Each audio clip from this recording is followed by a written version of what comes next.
Welcome to V media news bulletin లోని ముఖ్యాంశాలు. శ్రీ లక్ష్మీ నరసింహస్వామి ఆలయంలో స్వర్ణ విమాన గోపురం ఆవిష్కరించిన సీఎం రేవంత్.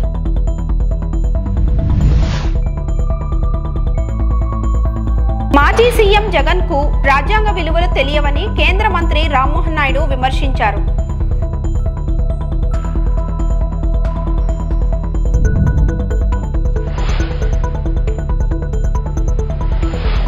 మంత్రి అనితను కలిసిన దళితులు తమ గోడును వెళ్లబోసుకున్నారు. తెలంగాణలోని ప్రముఖ పుణ్యక్షేత్రం యాదగిరిగుట్ట శ్రీ లక్ష్మీ నరసింహస్వామి ఆలయంలో అద్భుత ఘట్టం ఆవిష్కృతమైంది. భక్తులు దాతలు సమర్పించిన సుమారు 80 కోట్ల విరాళాలతో 68 కిలోల బంగారాన్ని వినియోగించి గోపురాన్ని తీర్చిదిద్దారు. స్వర్ణ విమాన గోపురం ఆవిష్కరణ మహోత్సవంలో తెలంగాణ ముఖ్యమంత్రి రేవంత్ రెడ్డి సతీ సమేతంగా పాల్గొన్నారు.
మాజీ సీఎం జగన్ కు రాజ్యాంగ విలువలు తెలియవని కేంద్ర మంత్రి రామ్మోహన్ నాయుడు విమర్శించారు. తెదేపా నేత కింజరపు ఎర్రంనాయుడు 68వ జయంతి సందర్భంగా శ్రీకాకుళం జిల్లా తెదేపా కార్యాలయంలో పూలమాలలు వేసి నివాళులు అర్పించారు. ఈ సందర్భంగా రామ్మోహన్ నాయుడు మాట్లాడుతూ వైకాపా నాయకులు ప్రజా సమస్యలపై కాకుండా జగన్ కు ప్రతిపక్ష హోదా కల్పించాలని పోరాటం చేస్తున్నారని ఎద్దేవా చేశారు. కేంద్ర ప్రభుత్వ సహకారంతో రాష్ట్రాన్ని గాడిలో పెట్టేందుకు కూటమి ప్రభుత్వం కృషి చేస్తుందని ఆయన పేర్కొన్నారు. అదే ఆశ్చర్యంగా ఉంది. ప్రజలు క్లియర్గా తీర్పిచ్చారు. జగన్మోహన్ రెడ్డి గారిలో ఏం కోరుకోవట్లేదో, ఏది తప్పుపట్టారో మొన్న ఎలక్షన్ రిజల్ట్లోనే తెలిసింది. అహంకారం, కక్ష సాధింపు చర్యలు, ఇష్టం వచ్చినట్టుగా మాట్లాడడం, ఎవరిని లెక్క చేయకపోవడం, రాజ్యాంగ వ్యవస్థల్ని తొంగలో తొక్కడం, ఇలాంటి విషయాలన్నీ కూడా చూసిన తర్వాత ప్రజలు ఇటువంటి రాజకీయాలు మాకొద్దు, ఇటువంటి రాజకీయ నాయకులు కూడా మాకొద్దని 11 సీట్లకు పరిమితం చేశారు. ఇప్పటికీ కూడా వాళ్ళ ధోరణి మార్చుకోకుండా వాళ్ళ నాయకులు చూస్తున్నాం. బయటకు వచ్చి మళ్ళీ మీడియా తాలూకా మైకులు పెడితే అప్పుడు ఏ రకంగా మాట్లాడేవారు అదే రకంగా మాట్లాడుతుంటే ఈరోజు ఆశ్చర్యం కలుగుతుంది. ఇప్పటికైనా బుద్ధి తెచ్చుకోలేదు ఏంటా అని. అది జగన్మోహన్ రెడ్డి గారికి వాళ్ళ నాయకులకి అందరికీ కూడా వర్తించే పరిస్థితిలో ఉంది. ప్రజలు ఇప్పటికీ కూడా మర్చిపోయారన్న ధోరణిలో ఉంటే మళ్ళీ ఇదేదో హంగామా చేసి మేము కూడా ఏదో చేస్తున్నా అని చెప్పడానికి ఇలాంటి కార్యక్రమాలన్నీ కూడా చేస్తున్నారు. ప్రజలైతే ఎవరు హర్షించట్లేదు. ఇప్పటికీ కూడా చూస్తే వాళ్ళ పోరాటం దేనికోసం పోరాటం, వాళ్ళ నాయకుడికి ప్రతిపక్ష హోదా రాలేదంటే దానికి పోరాటం. ప్రజల సమస్యలు అక్కడ మాట్లాడడం కాదు, నాయకుడు ప్రతిపక్ష హోదా రాలేదని డే 1 నుంచి. అలాగే మొన్న కూడా చూసాం, ఆ నాయకుడికి Z+ సెక్యూరిటీ రాలేదని. అంటే వైఎస్ఆర్ కాంగ్రెస్ పార్టీ వ్యవస్థ అంతా కూడా జగన్మోహన్ రెడ్డి గారి తాలూకు సమస్యలు ఉన్నాయి ఏంటంటే దాని గురించే పోరాటం తప్పితే, ఆయన ఆలోచనలు ఏమన్నా దాని గురించి పోరాటం తప్పితే పబ్లిక్ అందరికి కూడా మర్చిపోయారు. ఆయన జగన్ ఏదైనా చెప్తే దాని పరంగా ఏదైనా మాట్లాడడం, ఆయనకి ఏదైనా ఇబ్బంది వస్తే వీళ్ళందరి వ్యవస్థను వాడుకోవడం వాళ్ళకు ఒక అలవాటుగా మారింది. అదే మనం చూస్తున్నాం. ఇప్పుడున్న పరిస్థితుల్లో ప్రజలు కూటమి ప్రభుత్వాన్ని హర్షిస్తున్నారు. కూటమి ప్రభుత్వం చేస్తున్నటువంటి కార్యక్రమాలకి సహకారం అందిస్తున్నారు. 7 నెలల్లో ఎవరు ఊహించని విధంగా కేంద్రం నుంచి కూడా సహకారం తీసుకొని వచ్చి మళ్ళీ రాష్ట్రాన్ని గాడిలో పెట్టే పరిస్థితికి ఈరోజు చంద్రబాబు నాయుడు గారు కానీ, పవన్ కళ్యాణ్ గారు కానీ, నరేంద్ర మోదీ గారు కానీ ముగ్గురు కూడా దృష్టి పెట్టి రాష్ట్రాన్ని గాడిలో పెట్టారు. ఇప్పుడు వైఎస్ఆర్ కాంగ్రెస్ పార్టీ జగన్మోహన్ రెడ్డి తాలూకా ఆలోచన ఏంటంటే రాష్ట్రం అభివృద్ధి చెందుతుంది, మళ్ళీ కూటమికి మంచి పేరు వస్తుంది, దాన్ని ఎలా చెడగొట్టాలి, law and order situation create చేస్తే వీళ్ళు ఏదో పెట్టుబడులు తీసుకొని రావడానికి అందరికీ పిలుస్తున్నారు కదా, వాళ్ళకి రాకుండా భయపెట్టదాం, ఉద్యోగాలు ఎవరికి రానివ్వకుండా చేద్దాం. ఇది జగన్మోహన్ రెడ్డి గారి తాలూకు ఆలోచన. అది ఎట్టి పరిస్థితుల్లో సక్సెస్ అవ్వనివ్వం. మొన్న ఎన్నికలు కోడ్ పెట్టుకొని కూడా ఏ రకంగా దాన్ని ఉల్లంఘిస్తూ చేశారో ఇవన్నీ కూడా చూస్తున్నాం. మళ్ళీ అది చేసిన తర్వాత కూడా నాకు సెక్యూరిటీ కావాలి ఇవన్నీ. అంటే అంత నాయకుడు అని చెప్పుకుంటున్నారు మాజీ సీఎం అని. రాజ్యాంగం తెలియాలి కదా, ఎన్నికల కోడ్ ఎలా వర్తిస్తుందో తెలియాలి కదా, ఎలా ప్రవర్తించాలో తెలియాలి కదా.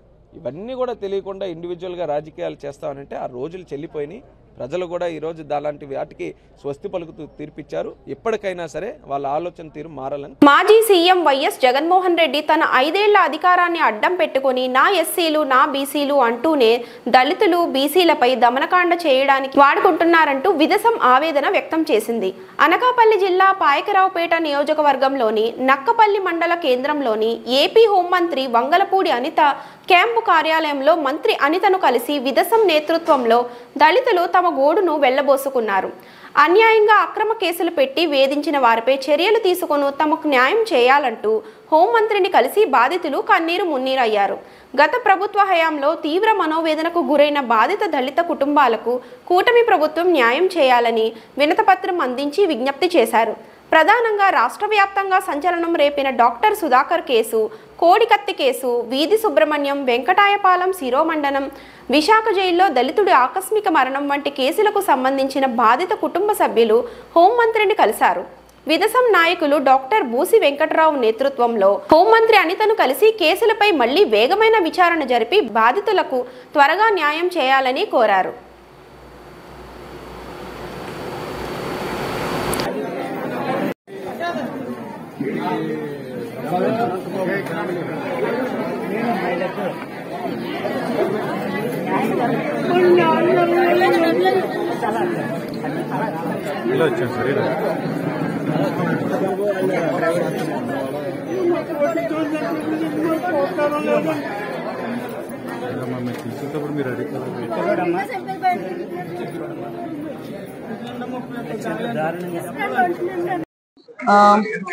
లాస్ట్ గవర్నమెంట్ లో ఎవరైతే దళితులందరూ కూడా ఇబ్బందులు పడ్డారో, వాళ్ళ తాలూకా అధికార దాహానికి ఎవరైతే ఈ రోజుకి కూడా జైలు పాలయ్యి న్యాయం జరగక ప్రాణాలు కోల్పోయిన దళితులు చాలా మంది ఈ రోజు వాళ్ళ కుటుంబ సభ్యులతో ఈ రోజు నన్ను కలవడానికి ఇక్కడికి రావడం జరిగింది.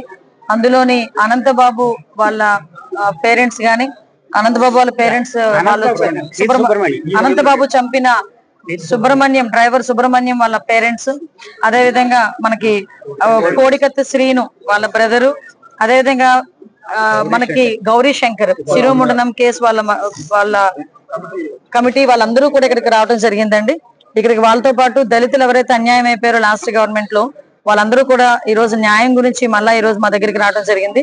ఆల్రెడీ అన్ని కూడా కేసెస్ అన్ని కూడా త్వరితగతిన పూర్తి చేయడానికి ఈ కేసెస్ అన్ని కూడా ఇమీడియట్ గా ఏదైతే పెండింగ్స్ ఉన్నాయో అవన్నీ కూడా పోలీస్ తరపు నుంచి గానీ, ప్రాసిక్యూషన్ తరపు నుంచి గానీ ఎటువంటి డిలే లేకుండా చేసే బాధ్యత తీసుకుంటామని వీళ్ళందరికీ కూడా మాట ఇవ్వడం జరిగింది. అతి ముఖ్యంగా ఈ రోజు అనంతబాబు చేసిన హత్య ఏదైతే ఉందో డ్రైవర్ సుబ్రహ్మణ్యం కేసులో అనంతబాబుతో పాటు వాళ్ళ కుటుంబ సభ్యులను కూడా దోషుల కింద గుర్తించాలి అని చెప్పి వీళ్ళు ఒక రిప్రజెంటేషన్ కూడా ఇవ్వడం జరిగింది. డెఫినెట్ గా ఆ కోణం నుంచి కూడా ఎంక్వైరీ చేయమని డిపార్ట్మెంట్ వారిని కూడా ఆదేశిస్తాం ఈ రోజు. అదేవిధంగా అందరికీ కూడా ఏ రోజు ఆ టైంలో దళితుల డాక్టర్ సుధాకర్ గారు కానీ ఆల్రెడీ అది సిబిఐ ఎంక్వైరీలో కూడా ఉంది. డాక్టర్ మన వరప్రసాద్ శిరోముండనం కేసు ఒకటి ఉంది. ఇలాంటివి లాస్ట్ గవర్నమెంట్ లో దళితుల మీద జరిగిన అఘాయిత్యాలు చాలా కోకోలు ఉన్నాయి. ఆఖరికి అతను సీఎం కుర్చీలో కూర్చోవడానికి ఒక యువకుడిని, శ్రీను అనే యువకుడిని, ఈ రోజు ఆయన ఇంటి పేరు కూడా కోడిగా తెప్పే పరిస్థితి వచ్చింది. ఆయన మీద కావాలని చేసిన కుట్ర.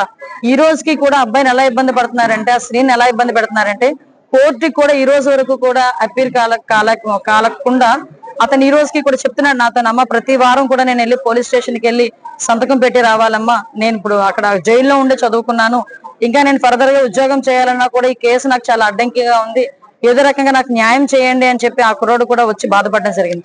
వీటన్నిటి మీద కూడా ఒక పరిష్కారం యాజ్ వెల్ యాజ్ పాసిబుల్ పరిష్కారం తీసుకుని వాళ్ళందరికీ కూడా న్యాయం చేస్తామని మాత్రం నేను మీ అందరికీ కూడా తెలియజేస్తున్నాను.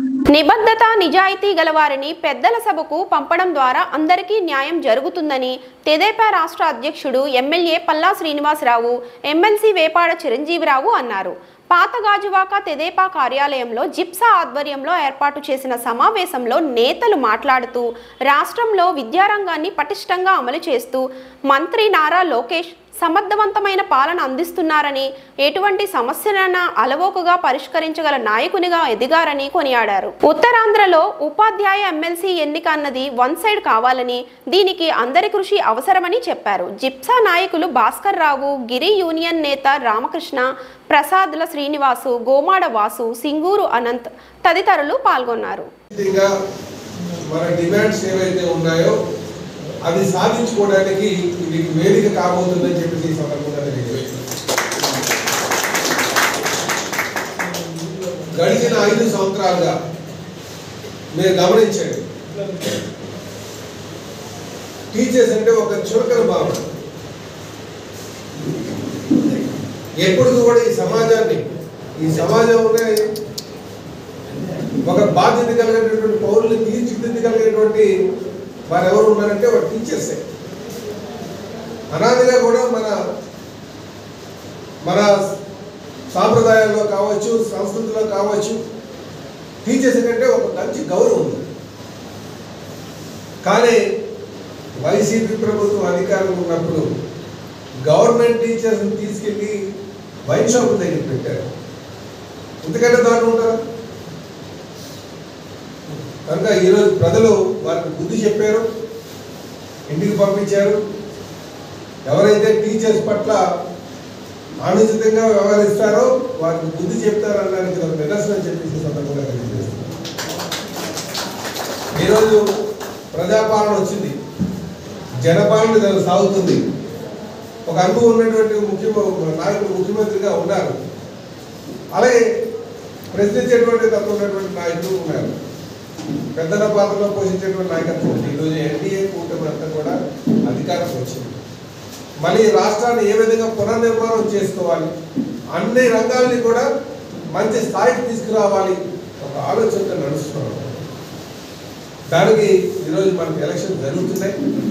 విద్యా వ్యవస్థలో మార్పులు తేడానికి, మంచిగా అందరూ ఆమోదయోగ్యమైనటువంటి మార్పులు తేడానికి ఈరోజు ఈ ప్రభుత్వం ఆలోచిస్తుంది. యువ నాయకులు లోకేష్ బాబు గారు ఈరోజు విద్యాశాఖ బాధ్యత ఉన్నారు.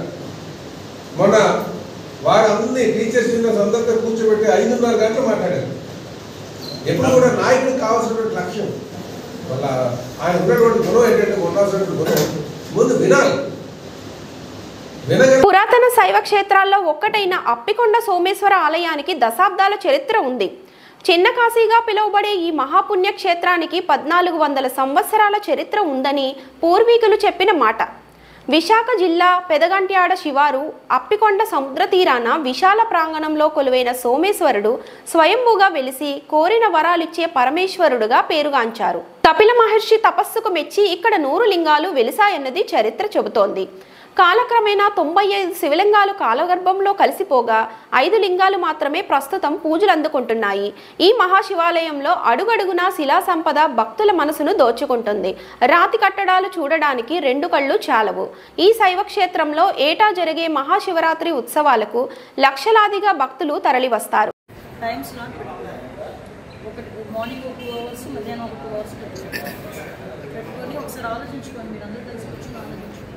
పెట్టుకుంటే వీఐపీ పాస్ తీసుకునే వాళ్ళు ఆ టైమింగ్స్లో వస్తే చక్కగా వీఐపీస్ దర్శనం రెగ్యులర్గా ఒక కలెక్టర్ వచ్చింది, ఒక ఎస్పీ వచ్చారు, లేకపోతే ఒక ఎమ్మెల్యే వచ్చారు, లేకపోతే ఒక మినిస్టర్ వచ్చారు, లేకపోతే ఒక జడ్పీ చైర్పర్సన్ వచ్చారు. ఇలాగ ప్రోటోకాల్ బేస్ చేసుకుని ఏ టైంలోనైనా తీసుకెళ్ళడానికి ఆ టైంకి ఒక 5 నిమిషాలు ఇబ్బంది లేకుండా తీసుకొని మనం పంపించాలి. మనం ఇంకొకటి ఏంటంటే మెయిన్ ఎక్కడంటే ప్రాబ్లం వస్తే సామాన్యమైన భక్తులు దూరం నుంచి వచ్చేవారు మనకు దర్శనం జరిగారు. మన దేవుడు మన దగ్గరే ఉంటాడు, ఎక్కడ మనం ఇబ్బంది పడక్కర్లేదు.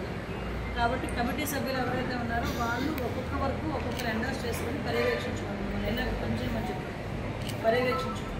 లోపల టెంపుల్ దగ్గర లోపల దర్శనాలు ఎవరు చూసుకుంటున్నారు, భోజనాలు ఎవరు చూసుకుంటున్నారు, ఈ మజ్జిగ ప్యాకెట్ ఇవి వాటికి సంబంధించి. నెక్స్ట్ ఆహ్వానం అందరికీ వెళ్ళాలి. జిల్లాలో ఉన్న ప్రతి ఒక్క ఎమ్మెల్యేకి కూడా ఆహ్వానం వెళ్ళాలి. దానికి ఆహ్వానానికి ఒక కమిటీ ఏర్పాటు చేసుకుని 3 నోరూరించే కమ్మని వంటకాలు టాలీవుడ్ ఫుడ్ ఇండస్ట్రీలో ఉన్నాయని ఇంటక్ విశాఖ స్టీల్ ప్లాంట్ యూనియన్ జాతీయ నేత మంత్రి రాజశేఖర్, స్థానిక కార్పొరేటర్ సేవాపతి వసంత శంకర్ రావులు అన్నారు. విశాఖ జిల్లా పెందుర్తి మండలం చినముసిరివాడ వద్ద ఉన్న రిలయన్స్ ఫ్రెష్ పైన TFI రెస్టారెంట్ను ప్రారంభోత్సవం చేశారు. ఇక్కడ ఇండియన్, సౌత్ ఇండియన్, తండూరి రుచులతో నాణ్యత కలిగిన ప్రమాణాలు పాటిస్తూ ఆరోగ్యకరమైన ఆహారం అందిస్తున్నారని అన్నారు. సుజాత నగర్, చినముసిరివాడ, పెందుర్తి ప్రాంతాలు శరవేగంగా అభివృద్ధి చెందుతున్నాయని, వారికి అందుబాటులో ఉన్న ఒక మంచి రెస్టారెంట్గా TFI రెస్టారెంట్ నిలుస్తుందని వారు ఆశాభావం వ్యక్తం చేశారు.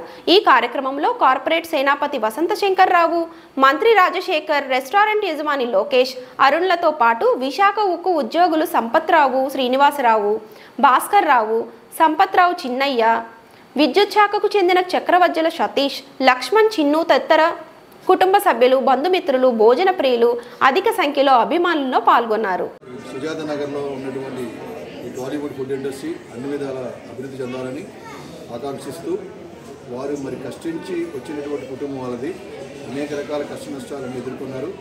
కానీ వారి తాలూకా అప్పలనరసయ్య గారు అంటే ఆయన మాకు తెలిసి మా నాన్నగారితో పాటు ఉండేవారు. అట్లానే వాళ్ళ తమ్ముడు నాని గారు అంటే నరసింహమూర్తి అంటారు. వారి పిల్లలే శ్రీను కానీ మిగతా మిత్రులు కానీ వారి తాలూకు పిల్లలు కూడా అనేక చోట్ల సెటిల్ అయ్యి మరియు ఒక వ్యాపార దృష్టితో కేవలం ఎంప్లాయ్మెంట్ మనమే కాకుండా 10 మందికి ఉపాధి కల్పించాలనే ఉద్దేశంతో వివిధ ప్రదేశాల్లో పనిచేసేటువంటి వాళ్ళు ఈ యొక్క ఫుడ్ ఇండస్ట్రీలో అనుభవం ఉన్నటువంటి వాళ్ళందరినీ కూడా మరి చెఫ్స్గా, కుక్స్గా కూడా కొంతమందిని నియమించుకోవడం జరిగింది. తీసుకెళ్లాలని, ఎందుకంటే ఈ రోజుల్లో చాలామంది డిఫరెంట్ ఇండస్ట్రీలు పనిచేస్తున్నారు. విశాఖపట్నంలో చాలా ప్రాంతాల నుంచి వచ్చి కూడా పనిచేస్తున్నారు. కాబట్టి వారు వండుకోవడానికి కష్టమవుతుంది. ఆరోగ్యరీత్యా అన్ని తాలూకా ప్రికాషన్స్ తీసుకుంటామని చెప్పి యాజమాన్యం లోకేష్ వారు కూడా చెప్పారు. ఆ విధంగా వారి ఆరోగ్యానికి కూడా ఎటువంటి ఇబ్బంది లేని పరిస్థితుల్లో సరసమైన ధరలకు కూడా ఫుడ్ దొరుకుతుంది. కాబట్టి నేను వినియోగించుకోవాలని కోరుకుంటూ మరొకసారి ఎవరైతే ఈ యొక్క సిబ్బందికి అందరినీ కూడా ప్రోత్సహిస్తూ లోకేష్కి అన్ని విధాలా మంచి జరగాలని, భవిష్యత్తులో ఈ టాలీవుడ్ ఒక ఫుడ్ ఇండస్ట్రీ కాకుండా ఇంకా పెద్ద పెద్ద హోటల్స్ పెట్టే స్థితికి ఎదగాలని చెప్పి కోరుకుంటూ ఈ సెలవు శేఖరండి. ఈ స్టీల్ ప్లాంట్లో కార్మిక నాయకుడిగా, అలాగే జాతీయ స్థాయిలో INTC కార్మిక సంఘానికి ప్రధాన కార్యదర్శిగా ఉండడం, ఇప్పుడు రాజకీయాల్లోనే కాకుండా ప్రధానంగా సామాజిక సేవా కార్యక్రమాల్లో ఉన్నటువంటి మేము, మాకు బాగా తెలిసిన కుటుంబం అత్తికొండ గ్రామానికి చెందినటువంటి వాళ్ళు అప్పలనరసయ్య గారు గ్రామకరణంగా చేశారు. వారి భూములన్నీ స్టీల్ ప్లాంట్లో పోవడం, వారంతా కూడా ఇటు సమాజ శ్రేయస్సు కోసం నిరంతరం పనిచేసేటువంటి కుటుంబం. శ్రీనివాసు మా దగ్గర స్టీల్ ప్లాంట్లో పనిచేస్తున్నాడు. వారి బాబు ఒక కెనరా బ్యాంక్ మేనేజర్గా ఉన్నాడు. రెండో బాబు మరి ఫారిన్ కంట్రీస్కి వెళ్ళి అనేక రకాలుగా ఫుడ్ ఇండస్ట్రీలో ఎక్స్పీరియన్స్ సంపాదించుకొని హోటల్ మేనేజ్మెంట్లో కూడా ప్రావీణ్యత పొంది లోకేష్ అనే మిత్రుడు ఈరోజు చినముసిరివాడ దగ్గర శారదాపేట దగ్గరలో సుజాత నగర్ NSR కాంప్లెక్స్లో టాలీవుడ్ ఫుడ్ ఇండస్ట్రీ అనే ఒక రెస్టారెంట్ అనేది ఈరోజు బాలల సృజనాత్మకత, సాంస్కృతిక ప్రదర్శనలు ప్రేక్షకుల్ని కట్టిపడేశాయి.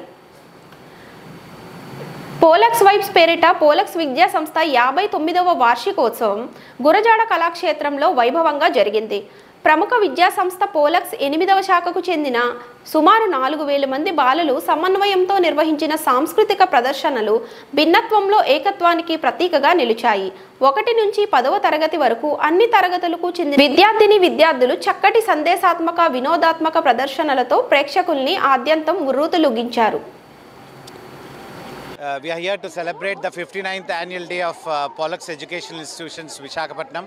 Today we have about 5 schools of Pollux being celebrating their 59th annual day. There are about 950 participants and spread across 18 cultural items. And we have a celebration tomorrow also of another 5 educational institutions of Pollux. So there's a lot of fun and extravaganza prevailing here at Gurujada Kalakshetram. It's a full house, and wishing all the parents, hope you had a wonderful time at our annual day celebration.